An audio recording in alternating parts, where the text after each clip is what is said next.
Tirurangadi today news അപ്ഡേറ്റിലേക്ക് സ്വാഗതം.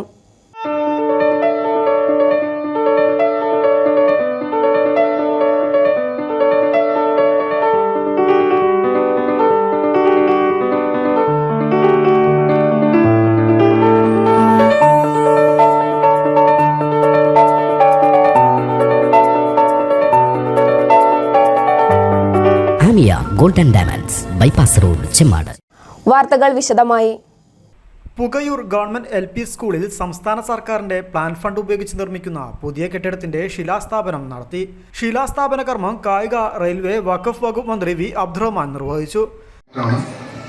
ഇന്ന് നിങ്ങളുടെ വിദ്യാലയത്തിന് ബഹുമാനപ്പെട്ട വിദ്യാഭ്യാസ വകുപ്പിന്റെ പ്ലാൻ ഫണ്ടിൽ നിന്നും 1 കോടി രൂപ അനുവദിച്ചിട്ടുണ്ട്. ഇന്നത്തെ ഈ ഏറ്റവും സന്തോഷം നിറഞ്ഞ ഈ ചടങ്ങിൻ്റെ അധ്യക്ഷനും ബഹുമാന്യനായ കേരള നിയമസഭയുടെ ഉപാധ്യക്ഷനും മന്ത്രിയും കെട്ടിടം പണിയാണ്. അതിൽ പെടുന്ന ഒരു വിദ്യാലയമാണ്.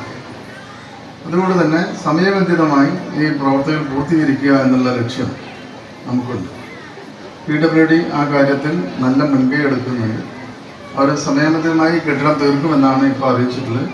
6 മാസത്തിനകം ഇതിൻ്റെ സ്ട്രക്ചർ വർക്ക് തീർക്കുമെന്നാണ് ബഹുമാനപ്പെട്ട കോൺട്രാക്ടർ അറിയിച്ചത്. അപ്പോൾ എന്തുകൊണ്ടും വളരെ പെട്ടെന്ന് തന്നെ നമുക്ക് അടുത്ത അധ്യയന വർഷം ആകുമ്പോഴേക്കും നമുക്ക് പുതിയ ക്ലാസ് റൂമുകൾ ഇതിൽ തുടങ്ങാൻ കഴിയും. അതുകൊണ്ട് ഇന്ന് നിങ്ങൾക്കറിയാം, പൊതുവിദ്യാഭ്യാസ സ്ഥാപനങ്ങളിലൊക്കെ തന്നെ വലിയ തോതിൽ പുതിയ കുട്ടികൾ വന്നു ചേരുന്നു.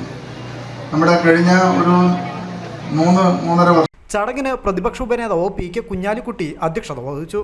പ്രധാനാധ്യാപിക P. ഷീജ ടീച്ചർ സ്വാഗതം പറഞ്ഞ ചടങ്ങിൽ Vengara block panchayat president Benzira teacher, AR Nagar ഗ്രാമപഞ്ചായത്ത് പ്രസിഡന്റ് റഷീദ് കൊണ്ടാണത്ത്, AR നഗർ ഗ്രാമപഞ്ചായത്ത് ആരോഗ്യ വിദ്യാഭ്യാസ സ്ഥിരം സമിതി അധ്യക്ഷ C. Jisha, panchayat vice president Sreeja Sunil, block member AP Abdul Azeez, AEO T. Pramod Kumar, BPC KM Noushad, PTA president K. Jinesh എന്നിവർ സംസാരിച്ചു.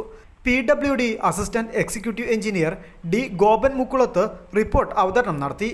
തുടർന്ന് വിദ്യാർത്ഥികളുടെ വിവിധ കലാവിരുന്നും അരങ്ങേറി.